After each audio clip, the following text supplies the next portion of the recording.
Frère Maxwell, la paix de Dieu avec nous. Nous dit le Seigneur, merci encore après-midi. C'est mardi 13 janvier 2026. Nous sommes au tabernacle de Dieu Sinaï et nous saluons chaque monde qui a participé avec nous à soyant dans l'étude de la parole de Dieu. Et nous déjà souhaitons chaque monde la bienvenue dans l'espace-là et ou même tout qui suit nous à travers Facebook. Et nous souhaitons déjà la bienvenue et bonne participation à notre séance d'étude de la parole de Dieu. Prions le Seigneur. Dieu, admirable Père Céleste en Jésus, nous infiniment reconnaissons, Seigneur, pour ta parole dans la vie, nous. Bienfait, compassion, et à ce moment nous réjouis parce que nous avons un bon Dieu qui d'accord à baisser à travers la croix pour capable de soutenir nous dans le moment de déchéance. C'est peut-être ça, Seigneur. Parole nous dit que parole là c'est une lampe, c'est une lumière. Eh bien, que vous êtes capable d'éclairer, pensez nous à soyons, pour que le moment ça soit capable de réserver uniquement à l'étude de ta parole. Bénis chaque cœur, bénis chaque membre qui connecté ensemble en esprit et permettre que le moment ça soit capable de consacrer uniquement pour ta gloire et pour ton honneur. Nous t'invitons, Père, à prendre première place et que tout esprit qui va de nous-mêmes nous déclarer que sans effet et qu'un esprit de force, un esprit de conseil, de connaissance et de révélation, Seigneur, de ta parole, capable de soutenir nous à soi, au nom de Jésus-Christ, lui seul qui vit et qui règne au siècle des siècles. Amen. Encore une fois de plus, à soi, nous allons étudier ensemble dans le livre du prophète Ésaïe au chapitre 6, nous avons considéré les versets 1 arrivés jusqu'au verset 8. Nous allons faire ensemble une lecture magistrale de passage pour que nous soyons capables d'étudier ensemble une révélation que bon Dieu lui voulait communiquer à nous-mêmes et à petit Lio qui ici-bas dans le texte. Ésaïe chapitre 6, verset 1 à 8. L'année de la mort du roi Osias, je vis le Seigneur assis sur un trône très élevé, et les pans de sa robe remplissaient le temple. Verset 2, des séraphins se tenaient au-dessus de lui. Ils avaient chacun 6 ailes, 2 dont ils se couvraient la face, 2 dont ils se couvraient les pieds, et 2 dont ils se servaient pour voler. Verset 3. Ils criaient l'un à l'autre et disaient: Saint, Saint, Saint est l'Éternel des armées, toute la terre est pleine de sa gloire. Les portes furent ébranlées dans leur fondement par la voix qui retentissait, et la maison se remplit de fumée. Alors, je dis, malheur à moi, je suis perdu, car je suis un homme dont les lèvres sont impures. J'habite au milieu de peuples dont les lèvres sont impures, et mes yeux ont vu le roi, l'Éternel des armées. Mais l'un des séraphins vola vers moi, tenant à la main une pierre ardente qu'il avait prise sur l'autel avec des pincettes. Il en toucha ma bouche et dit, ceci a touché tes lèvres. Ton iniquité est enlevée et ton péché est expié. Verset 8. J'entendis la voix du Seigneur disant, qui enverrai-je et qui marchera pour nous? Je répondis, me voici, envoie-moi. Wow! C'est un très beau texte qui est riche en enseignement, qui est riche en leçons pratiques. C'est un texte qui porte moi-même avec vous à soyons pour que nous capables de réfléchir sur tout ça qui est essentiel pour la vie nous ici-bas, la vie spirituelle nous avec mon Dieu. Dans ce premier temps, frères et sœurs, moi, prends ensemble avec vous quelques éléments d'information au sujet du livre du prophète Ésaïe ainsi que le prophète. Comme en pile nous connaissons déjà, livre Ésaïe, c'est un livre qui est très riche et qui est très profond dans tout livre que l'Ancien Testament est là-dedans. Ésaïe, c'était petit Amoth et il était exercé ministère prophétique à Jérusalem pendant plus de 40 ans, environ entre 740 et 700 avant Jésus-Christ. Il a exercé fonction prophétique ça sous les règnes de plusieurs rois de Juda, tant qu'Osias, Jotam, Akaz et Ézéchias. Donc, il y a un pile monde qui a analysé le livre prophète Ésaïe et ils ont arrivé à découvrir plusieurs appellations que prophète Ésaïe lui-même il a capable de gagner dans le livre ça. Et au chapitre 1er du verset 1er, nous voyons que Ésaïe lui appelait fils d'Amoth. Donc, c'est son identification directe que nous joignons au chapitre 1er, dans le verset 1er. Donc, Amoth n'est pas le prophète, ok? N'est pas le prophète Amos. Amoth, c'est le père du prophète Ésaïe. Donc, il va seulement révéler le fils d'Amoth.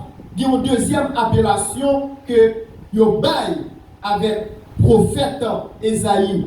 Il révèle aussi l'évangéliste de l'Ancien Testament. Pour qui ça? C'est parce que il a annoncé avec clarté la venue du Messie, sa souffrance que nous jouons à travers Ésaïe chapitre 53. Il a annoncé non seulement Jésus comme le Messie qui doit venir, il a annoncé aussi la souffrance, il a annoncé la royauté de Jésus et la résurrection finale d'Israël.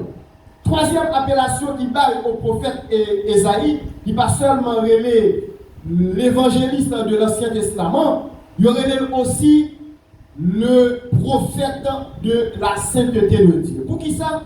C'est parce que Ésaïe, chaque fois l'a parlé souvent du Saint d'Israël. Et nous jouons dans le livre Ésaïe, côté que le Saint d'Israël, il répétait plus passé 25 fois. Et il y a une quatrième appellation qui baille avec prophète ça, il y aurait aussi le prophète messianique. Ça l'avait dit qui ça? C'est parce que il prophétisait de façon abondante sur le Messie, c'est-à-dire Jésus. Et nous jouons prophétiser Jésus comme étant le Messie au chapitre 7, le verset 14. Nous jouons au chapitre 9, verset 5 et 6. Côté que dit, un sauveur nous est né, un fils nous est donné, et la domination reposera sur son épaule. On l'appellera Dieu puissant, Père admirable, Prince de paix. Voilà. Donc ici, nous voyons que le prophète messianique lui fait mention avec Jésus comme étant le Seigneur des Seigneurs au chapitre 9, les versets 5 et 6. Aussi au chapitre 11, nous voyons qu'elle présentait Jésus-Christ comme étant le Messie. Et au chapitre 53, et dernière appellation qui baille avec le prophète Ésaïe, il n'est pas seulement l'évangéliste de l'Ancien Testament, il n'est pas seulement le prophète de la sainteté de Dieu, il n'est pas seulement fils d'Amot, il n'est pas seulement le prophète messianique, mais il y aurait aussi le visionnaire de Jérusalem. Au chapitre 1er, du verset 1er, le verset 1er du chapitre 1er. Pour qui ça? C'est parce que le prophète Ésaïe, il a gagné des visions concernant Juda, il a gagné des visions concernant Jérusalem. Voilà pourquoi, frères et sœurs, en pile appellation baille avec le prophète Ésaïe. Donc, livre ça, présentez-nous des messages de jugement à l'encontre du péché et de l'idolâtrie. Il parlait des promesses puissantes du salut, de rédemption et d'espérance. C'est un livre qui porte non seulement des messages sur la rédemption, mais il porte aussi des messages d'espoir. C'est peut-être ça, le nom d'Ésaïe, il signifie l'Éternel est salut. Oui, l'Éternel est salut, c'est une signification qui va résumer très bien le message central du livre du prophète Ésaïe. Ésaïe lui annonçait, frères et sœurs, que malgré le péché du peuple, Dieu prépare un salut éternel par qui est-ce? Par Jésus-Christ.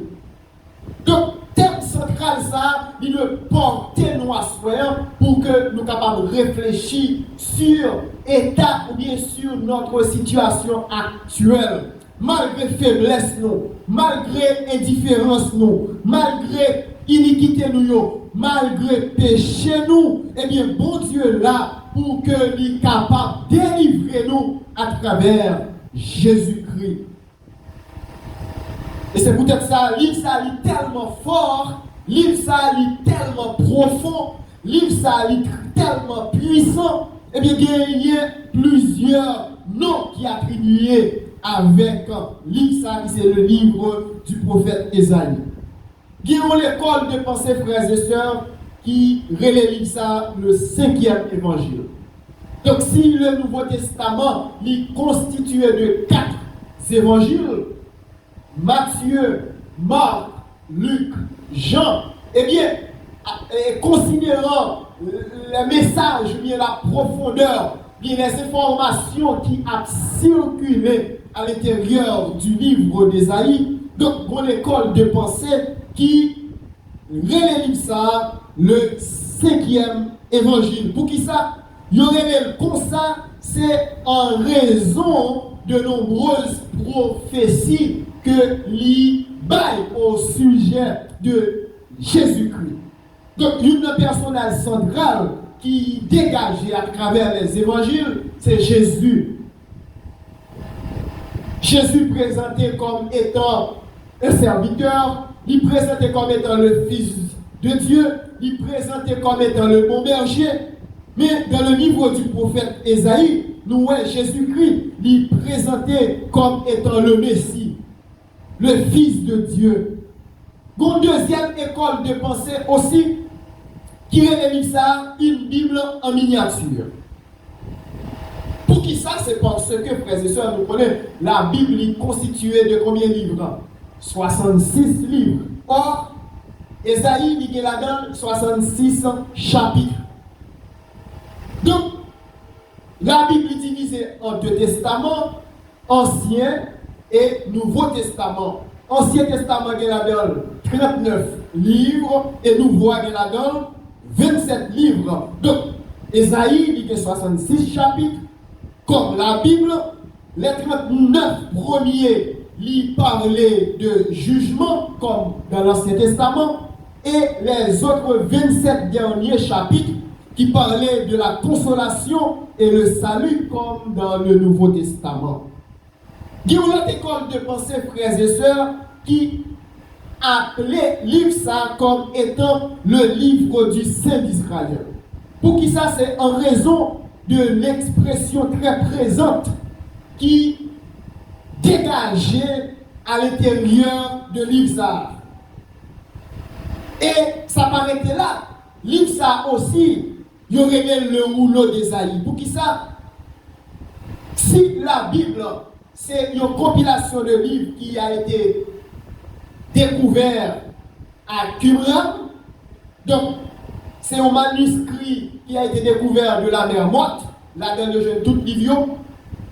Il s'agit du livre biblique le plus complet retrouvé dans les grottes, le livre du prophète Ésaïe. Voilà pourquoi, frères et sœurs, si nous faisons un petit rappel, nous lisons ça dans un premier temps. Il y aurait le comment? Le 5e évangile. Deuxièmement, il considérait ça comme étant une Bible en miniature. Troisièmement, l'Ipsa lirait aussi le livre du Saint d'Israël. Et finalement, il considérait ça comme étant le rouleau du prophète Ésaïe. Voilà pourquoi, frères et sœurs, nous voyons que lorsque nous arrivons au chapitre 6, verset 1 à 8, nous voyons que texte il va relater la vision, ou bien la vocation, ou bien l'appel du prophète Ésaïe. Un moment charnière dans son ministère. Voilà, pour toutes ces raisons, à souhait, nous allons développer avec vous une thématique que nous tirons dans le chapitre 6, les versets 1 à 8, que vous pensez et moi juger qui est utile pour l'église là, moi juger qui est utile pour croissance spirituelle de l'église là, moi juger qui est utile pour chaque monde qui attendait parole ça à soi. Se purifier pour le service. Voilà. C'est cette thématique que nous allons pour nous débattre ensemble à travers l'étude ça à soi. Se purifier pour le service. Est-ce que nous allons dire ça ensemble? Se purifier pour le service. Et nous allons thématique ça, frères et sœurs, à partir de la vocation du prophète Ésaïe. Il y a un qui a interprété passage ça, il est bon pour gagner d'abord une idée sur le contexte que l'Isa était écrit. Dans un premier temps, il demandait pour nous tenir compte du contexte spirituel livre. Deuxièmement, il demandait pour nous tenir compte du contexte historique livre. Et troisièmement, il demandait pour nous tenir compte du contexte littéraire livre ça. Si nous considérons dans un premier temps le contexte historique de ce livre. Donc, roi Osias ou Azaria venait de mourir au verset 1er. Il avait régné environ 52 ans sur Juda. Donc, 52 ans, ce n'est pas 52 jours. C'était un roi prospère, Osias. Mais à la fin de sa vie qui s'est arrivée, il tomba dans l'orgueil. Et à partir de cette chute, il pral frappé par la lèpre. Et nous jouons ça dans 2 Chroniques chapitre 26. Et c'est à partir de ce moment, frères et sœurs, la mort du roi Osias, il pral marquer la fin d'une ère stable pour Juda. Et à partir de ce moment, l'avenir du peuple d'Israël va devenir incertain. Et c'est dans ce climat d'instabilité politique que bon Dieu va révéler avec le prophète Ésaïe. Et d'ailleurs, on prend note ça pour moi, prophète le plus souvent, généralement, il a toujours fait apparition, toujours dans un temps de crise. Donc, vous êtes capable de remarquer, puisque l'avenir du peuple de Dieu est devenir incertain, eh bien, bon Dieu va parler à travers Ésaïe. Et le plus souvent, tout le monde considère un prophète comme étant la bouche de Dieu. Ce n'est pas du tout la vérité. Donc, un prophète lui parlait de ça qui sortit dans la bouche, mon Dieu. Est-ce que nous comprenons? Bon Dieu parlait à travers sa bouche et prophète là pral pour devoir pour que message lui recevoir dans la bouche, mon Dieu, et lui doit transmettre lui, j'en recevoir là. Et ça fait plusieurs fois, on dans le livre là, il dit ainsi parle qui est? Ainsi parle l'Éternel. Donc, un prophète, c'est qui ça? C'est un monde qui représente qui est? Bon Dieu devant un peuple, devant un full monde. Il est là pour le prendre de mon Dieu pour que lui transmette à qui ça? À la foule. Donc, je dis, le ministère prophétique, il est là pour que lui capable de confirmer ça que bon Dieu dit. Il est là pour capable révéler ou bien il est là pour capable avertir, il est là pour que lui capable rappeler ça que bon Dieu dit à travers sa parole. Est-ce que nous comprenons?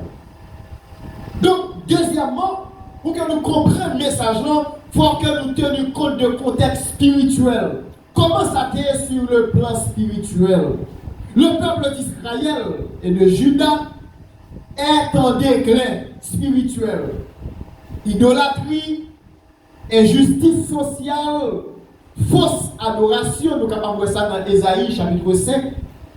Commencer depuis du chapitre 1er, arriver jusqu'au chapitre 5.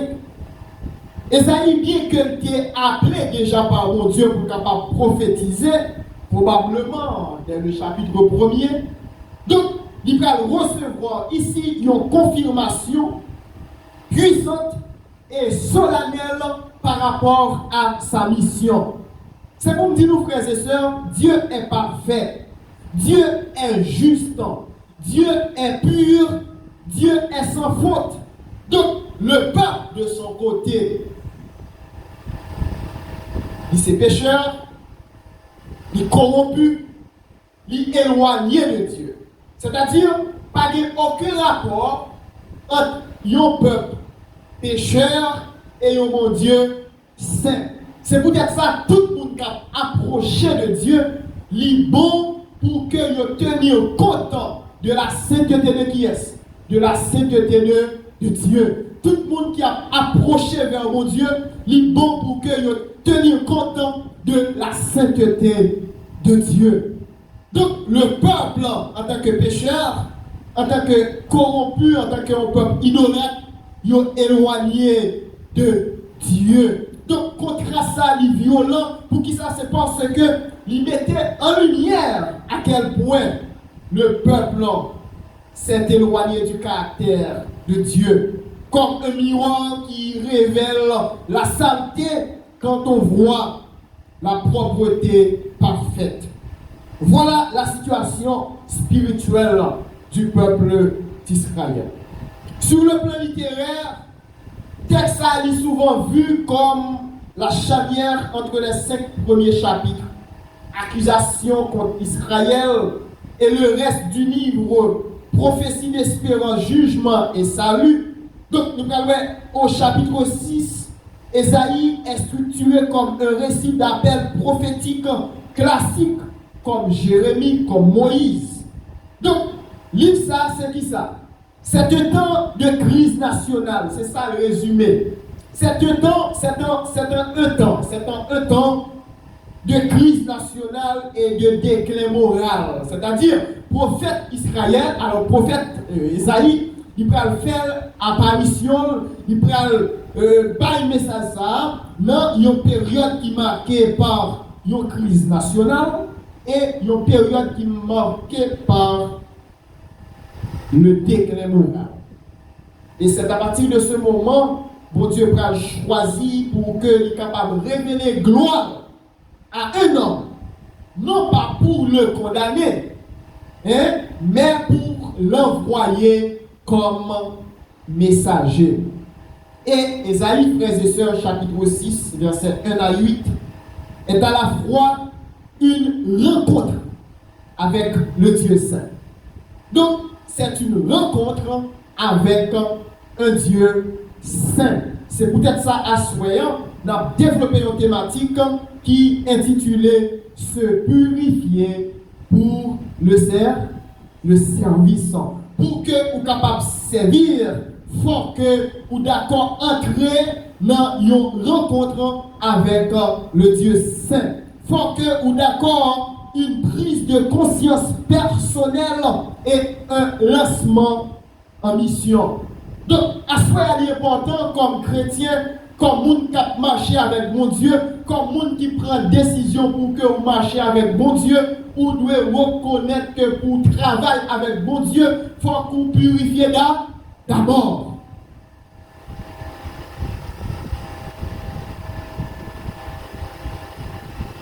Et nous allons analyser le texte à Soya, verset par verset. La vocation du prophète Ésaïe. Au verset 1er, le texte nous dit l'année de la mort du roi Osias. Vers 740 avant Jésus-Christ. Je vis le Seigneur assis sur un trône. Comment? Sur un trône.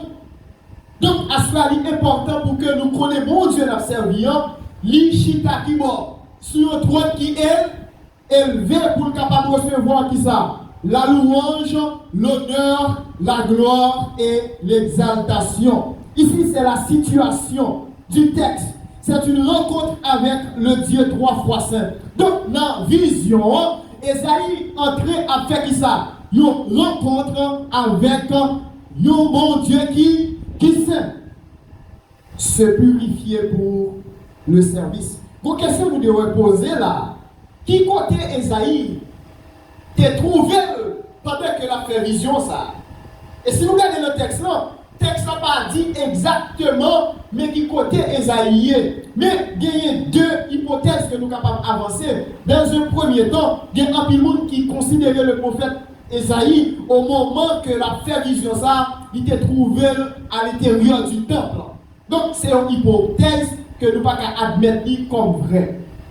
Deuxièmement, il y a un peu de monde qui dit, lorsque vous considérez le livre de l'Apocalypse, qui c'est un livre eschatologique, Jean, lorsque tu as fait vision à l'île de Patmos, il était une série de phénomènes surnaturels. Mais ça va te dire Jean était dans le ciel pour autant, tandis qu'il était sur la terre. Donc, l'autre pensée qui t'a fait comprendre que Esaïe était trouvé quelque part, que on ne connaît mais à Jérusalem, pendant qu'il t'a fait vision ça. Qui ça louait? Il est l'année de la mort du roi Osias. Et nous te voyons, frères et sœurs, comment Osias mourit à travers la maladie de lèpre. Et le peuple va tomber dans une incertitude par rapport à l'avenir. Et c'est à partir de ce moment, Esaïe va faire une vision, l'année de la mort du roi Osias. Je vis le Seigneur assis sur un trône très élevé. Donc, ici, le prophète Esaïe lui recevoir, qui ça, une vision céleste qui va dans le temps. Et vision permet que capable d'entrer à l'intérieur du temple, puisque Dieu est souverain, puisque Dieu est un Dieu glorieux, au-dessus de tout pouvoir terrestre. Donc, on est capable de remarquer que le roi terrestre meurt, mais Dieu est toujours vivant et assis sur son trône. Osias vient de mourir et bon Dieu, lui-même qui ça, il est assis sur, il chita sous trône. Et c'est ça nous chantons très souvent. Bon Dieu chita. Et l'entend de bon Dieu chita sous trône, la recevoir qui ça, la recevoir adoration, la recevoir gloire, la recevoir louange.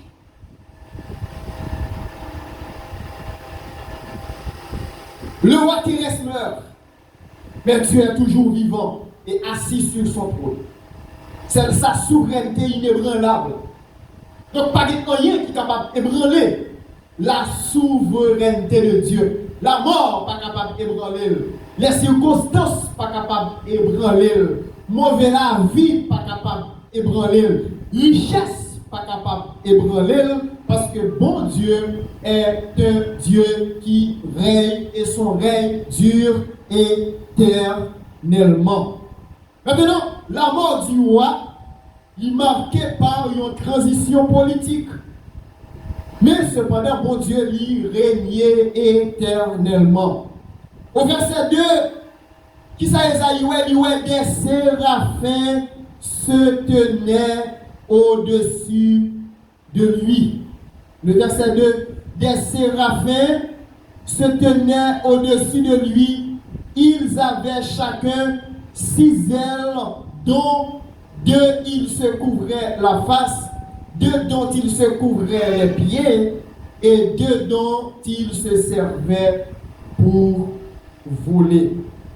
Ici, les séraphins, dans la classification des anges, il y a les séraphins, il y a les chérubins, il y a les archanges, il y a aussi les anges. Dans l'Épître aux Hébreux, il y a une définition d'un ange. Les anges, ce sont des esprits au service de qui? Au service de Dieu. Donc les anges sont asexués. Les anges n'ont pas de corps. Les anges n'ont pas d'âme. D'accord? Ce sont des esprits au service de Dieu. C'est très important. Donc, qui ça a fait?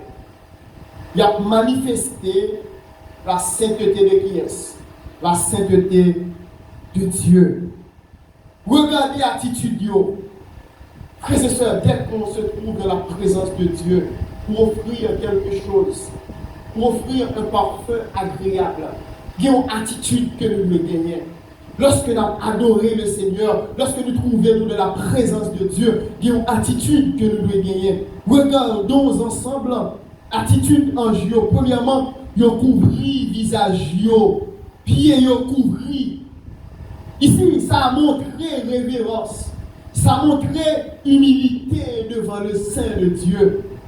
Donc, bon chant pour que l'un n'a pas adoré mon Dieu, pour adorer avec qui ça? Avec révérence. Respect avec humilité. Nous ne sommes pas capables d'adorer mon Dieu, j'en nous vivons, j'en pense et nous dit nous. Pour nous adorer mon Dieu, il faut nous mettre dans une condition pour que nous soyons capables d'adorer. C'est ça qu'on a parlé à Soya de thématique ça qui dit se purifier pour le service. Parce que nous connaissons l'adoration, c'est un service. La louange, c'est un service. Donc, il est important à Soya pour nous garder l'attitude que nous devons gagner lorsque nous avons adoré pour Dieu. Et il proclame, pendant qu'il a adoré, au verset 3, qui ça veut dire? Saint est l'Éternel des armées. Maintenant, la question qu'il faut poser ici, pour qui ça? C'est 3 fois. Qui ça dit? Alors, Saint est l'Éternel des armées. Ici, c'est une triple sainteté, c'est-à-dire une insistance sur la perfection absolue de Dieu. C'est une mise à part totale. Donc, puisque le temple, nous connaissons, il est divisé en 3 parties, il y a le parvis, c'est la peuple qui est venu pour des offrandes. Il y a le lieu saint, c'est là où viennent les sacrificateurs. Et il y a aussi le lieu très saint. Donc, Saint est l'Éternel des armées. C'est une mise à part totale. Que ce soit où tu es dans le parvis, ou besoin de mise à part totale. Que ce soit où tu es trouvé ou dans le lieu saint, ou besoin de mise à part totale. Que ce soit où tu es trouvé ou dans le lieu très saint, ou besoin de mise à part totale. Parce que le monde qui a adoré mon Dieu, il doit reconnaître que bon Dieu, c'est un bon Dieu qui est totalement pur, sans péché. Et puis, il a crié, il a dit, toute la terre est remplie de qui ça? de sa gloire. Au verset 3, il dit, et il criait l'un à l'autre, et disait, Saint, Saint est l'Éternel des armées, toute la terre est remplie, est pleine de sa gloire. Même si les humains ne la voient pas toujours. On nous garde, frères et sœurs. On fait observation là. La vision, elle commence par qui ça? La vision commence par l'adoration. C'est pour dire nous, toute vocation authentique, tout appel authentique, il doit commencer d'abord par une rencontre avec Dieu. Toute adoration, tout appel, ok, toute vocation, il doit commencer par qui ça? Il doit commencer par une rencontre avec Dieu. C'est peut-être ça à souhaiter. Demandez-nous, c'est pour nous préparer, toujours pour nous rencontrer avec bon Dieu. Préparez-nous pour nous rencontrer avec bon Dieu. Pour qui ça nous doit rencontrer avec bon Dieu? Auteur a chanté, il dit, je me suis dans la joie quand on me dit, allons à la maison de l'Éternel. Lors vos amis, vous pouvez le rencontrer pour la première fois, bon Jean ou météo. Les bons côtés, ils ont invité comme invité d'honneur, comme invité spécial, invité de marque, bon Jean ou oui. Et c'est même genre, lorsque vous allez de la présence de Dieu, vous devez préparer. C'est très très très important.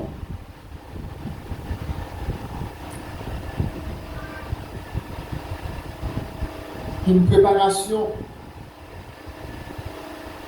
pour rencontrer Dieu.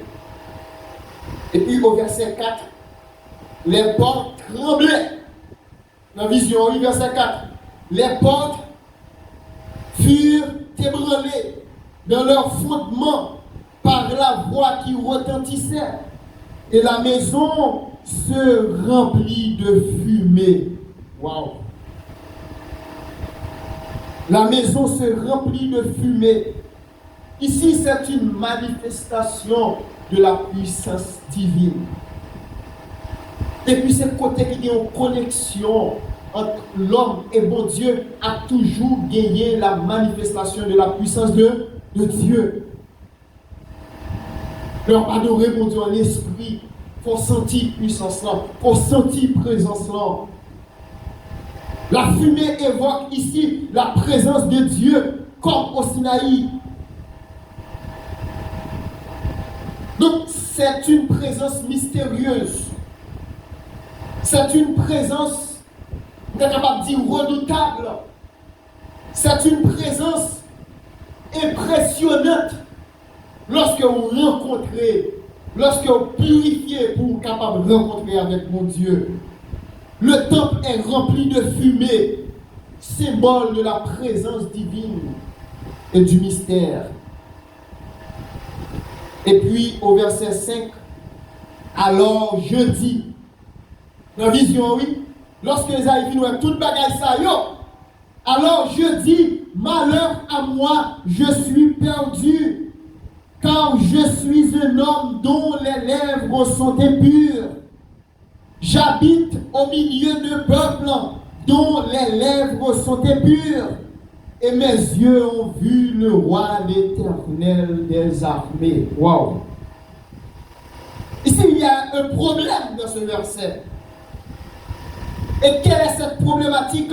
C'est la prise de conscience de l'impureté. Et ça lui trouvé un lieu côté que conscient état pas normal.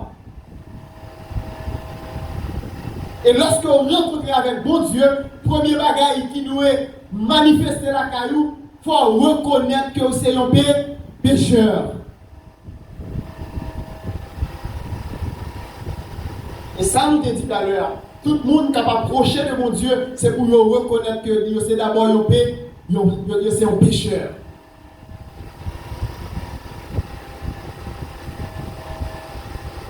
Combien de monde qui reconnaît à soi que c'est un pécheur? Combien de monde qui reconnaît qu'il est perdu? Parce que pour ça, Esaïe a vivre là, il reconnaît que le Père, il est perdu. Et il dit, malheur à moi, je suis perdu. Et puis, dans la confession, la confessé une prise de conscience par rapport avec impureté qui est dans la ville. Il dit, je suis un homme dont les lèvres sont impures. Esaïe reconnaît ses faiblesses. Je suis un homme dont les lèvres sont impures. Ça, c'est la première prise de conscience qu'il fait. Deuxièmement, il dit, j'habite au milieu d'un peuple dont les lèvres sont impures.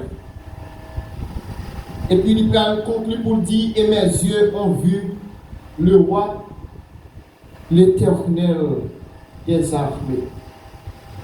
Verset ça, il poussait moi-même avec vous, il portait moi-même avec vous à réfléchir sur une chose.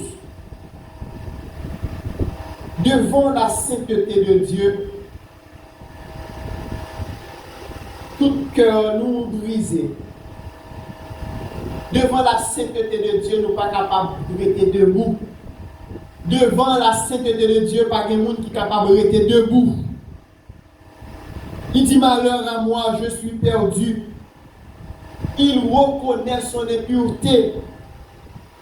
Il reconnaît que l'herbe est impure. Pas seulement lui-même, mais le peuple là aussi. C'est un cri d'humilité profonde, frères et sœurs. C'est un cri d'humilité profonde. Il ne va pas sentir digne pour le capable de servir. Il ne va pas sentir digne même pour l'exister devant mon Dieu. Devant la sainteté de Dieu, le prophète reconnaît sa condition pécheresse. Puisque c'est lui-même qui représente le peuple devant mon Dieu, qui représente mon Dieu devant le peuple, pardon, il fait une culpabilité, il fait une confession et une culpabilité collective. Il fait non seulement pour lui, mais il fait aussi pour qui est, pour le peuple. La Bible dit, si nous confessons nos péchés à Dieu, il est fidèle et juste pour nous pardonner et nous purifier de toute iniquité. Il y a des gens qui sont capables de tenir devant bon Dieu sans que la présence de bon Dieu pas transformer la vie. C'est peut-être ça, avant de parler pour Dieu, il faut que Dieu touche ce que nous utilisons pour le servir. Avant que nous soyons capables de parler de bon Dieu, il faut que bon Dieu soit capable de toucher ça que nous avons utilisé pour nous capables de servir. Le prophète reconnaît son impureté devant Dieu. Ça, c'est le deuxième élément avec notre texte. Premier élément, c'est que Esaïe voit la sainteté de Dieu. Verset 1 à 4. Deuxièmement, Esaïe reconnaît son impureté et celui du peuple, au verset 5. Et au verset 6 et 7, le texte dit, mais l'un des séraphins vola vers moi, tenant à la main une pierre ardente qu'il avait prise sur l'autel avec des pincettes. Ici, c'est une promesse. Et cette promesse, il parle de la purification.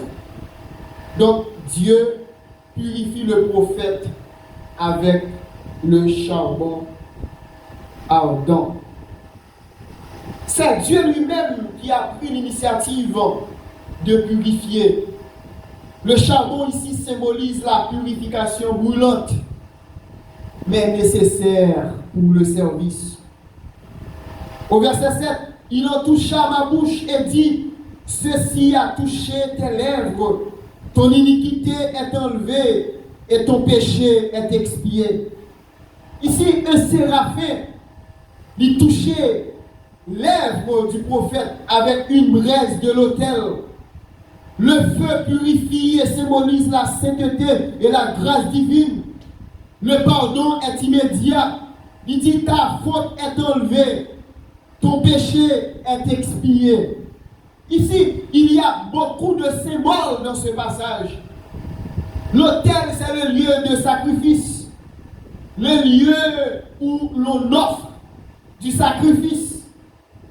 Annonce prophétique du Messie, Jésus, l'agneau expiatoire. La braise, c'est le feu purificateur de Dieu, non pas pour condamner, mais pour transformer. La braise, c'est le feu purificateur de Dieu.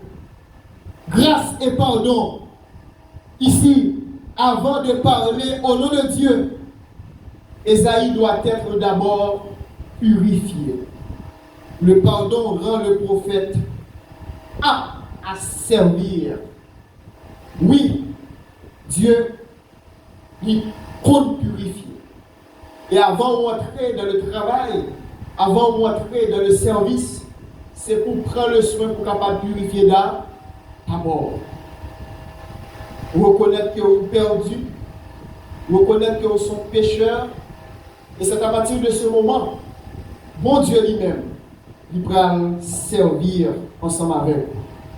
Et quatrième élément, nous allons voir, nous allons voir l'appel au service. C'est ça, nous jouons au verset 8. L'appel au service, c'est la mission confiée. J'entendis la voix du Seigneur disant, qui enverrai-je et qui marchera pour qui? Pour nous. Je répondis, me voici, envoie-moi. La mission confiée, l'appel au service. Bon Dieu n'est pas forcé personne, mais lui poser question ça. Qui enverrai-je? Qui marchera pour nous? Qui est-ce moi dois voyer? Qui est-ce qui va marcher pour nous? Et puis Ésaïe va répondre de façon librement, me voici, envoie-moi. Oh, combien de monde capte assoir par rapport à ces interrogations? Qui enverrai-je? Qui marchera pour nous? Est-ce qu'on est en mesure pour répondre à ce me voici Seigneur, envoie-moi? Il y a des gens qui marchent avec bon Dieu uniquement pour les savons. Il y a des gens qui marchent avec bon Dieu uniquement parce que savons. Mais dès que survienne une tribulation, dès que survienne une difficulté, moun sa yo baisse les bras, yo failli à mission yo. Mon Dieu après l'eau à soya. Mon Dieu besoin moun pour le voyer. Mon Dieu besoin moun pour accomplir une mission. Bien pile nom qui a perdu de yo. Mon Dieu pas la cœur à soya. Est-ce qu'on prêt pour que vous capable aller dire avec nom sa yo que Jésus mourit, que Jésus ressuscité et si ou croit dans lui-même, ou vaguer la vie éternelle. À tous ceux qui l'ont reçu, à ceux qui croient en son nom, elle a donné le pouvoir de devenir enfant de Dieu. Quoi pour mon message? À partir de cette réponse, me voici, envoie-moi Seigneur. Ésaïe est désormais prêt. Ésaïe est désormais purifié. Ésaïe est désormais d'accord pour que l'il capable aller volontairement, prêt, purifié, volontaire. Si vous voulez venir servir mon Dieu, vous devez prêt. Amen. Vous devez purifier et vous devez prendre une décision qui est volontaire. Vous ne pas là pour forcer ou prendre une décision. Mais si vous sentez qu'il y a une urgence, si vous sentez qu'il y a une nécessité, si vous sentez qu'il y a un besoin pour que vous soyez capable d'inviter un homme à venir la caille mon Dieu, vous devez faire parce que vous êtes prêt. Vous devez faire parce que vous purifiez. Vous devez faire parce que c'est un choix volontaire. Voilà les conditions, sine qua non, pour que nous soyons capables de répondre à l'appel de Dieu. Et il est important pour moi de dire à soi, bon Dieu pas qualifié le monde qui parfait. mais les purifier si là qui est disponible.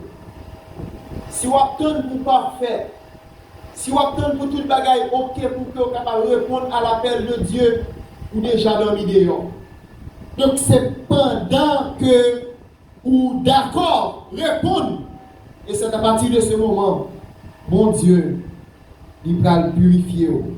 Dieu ne qualifie pas les parfaits, mais il purifie les disponibles. Dieu a cherché des messagers à soi. Bon Dieu a cherché un ouvrier, un messager à soi. Esaïe répond avec disponibilité. C'est un acte d'abandon, c'est un acte de foi, c'est un acte d'obéissance. Jésus dit, si quelqu'un veut venir après moi, qu'il renonce à lui-même, qu'il se charge de sa croix et qu'il me suive.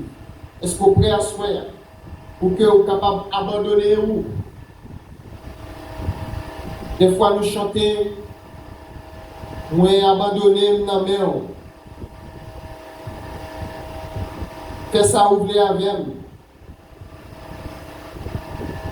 Mais quand vous nous passez à l'action, il est difficile.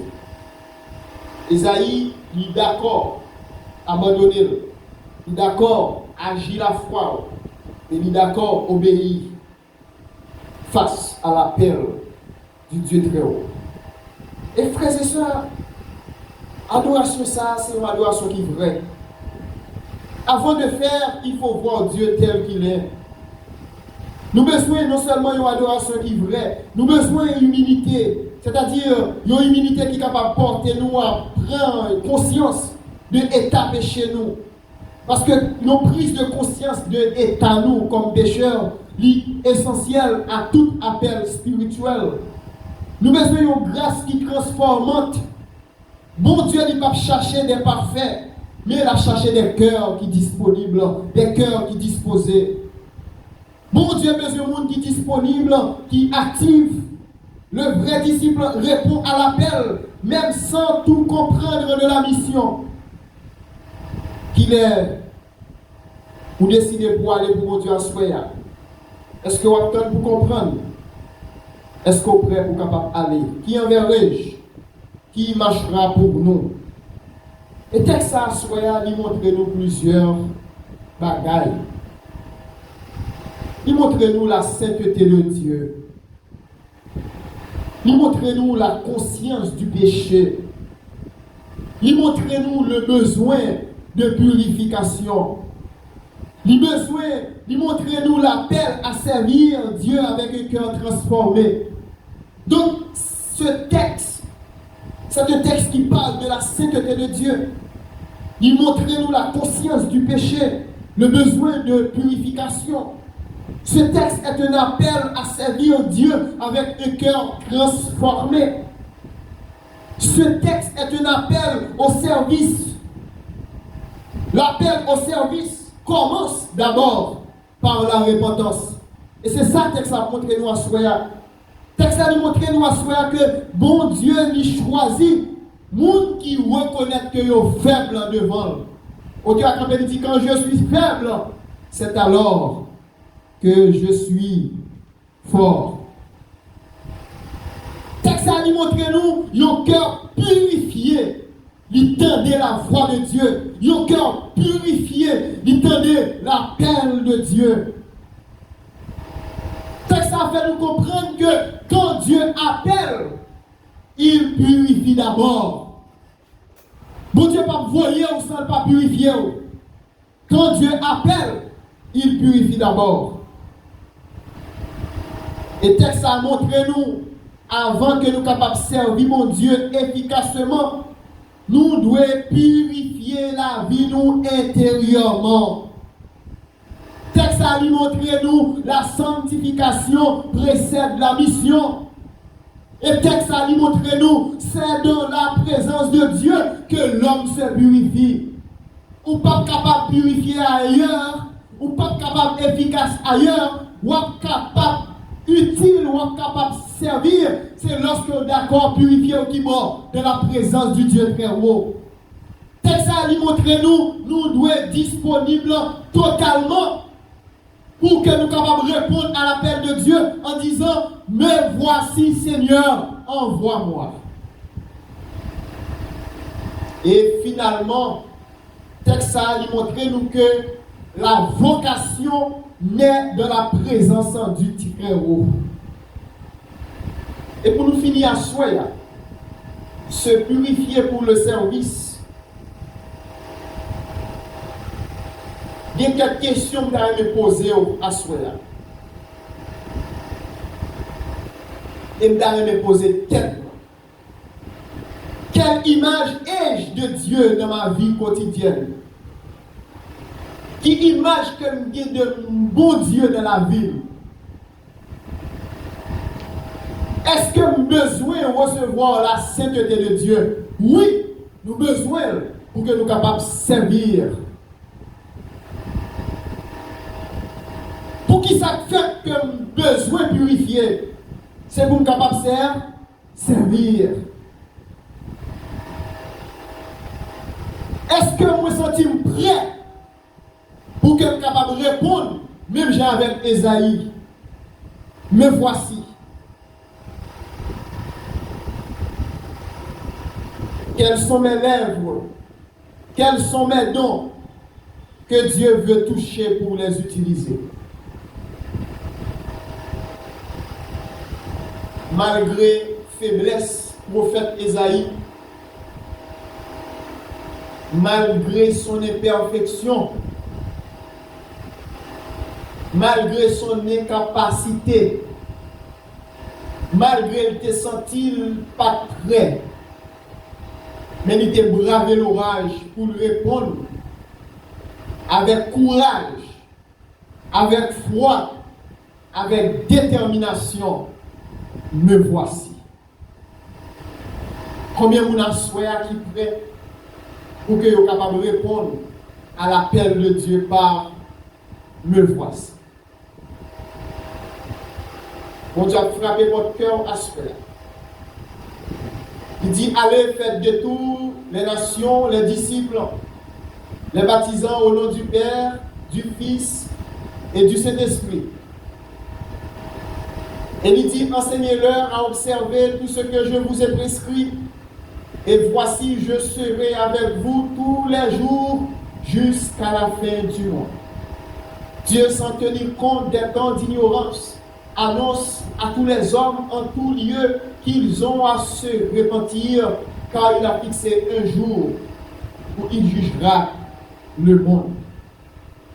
Est-ce qu'on est prêt pour capable de répondre à l'appel de Dieu? Pour répondre à l'appel de Dieu, vous avez besoin de purifier d'abord.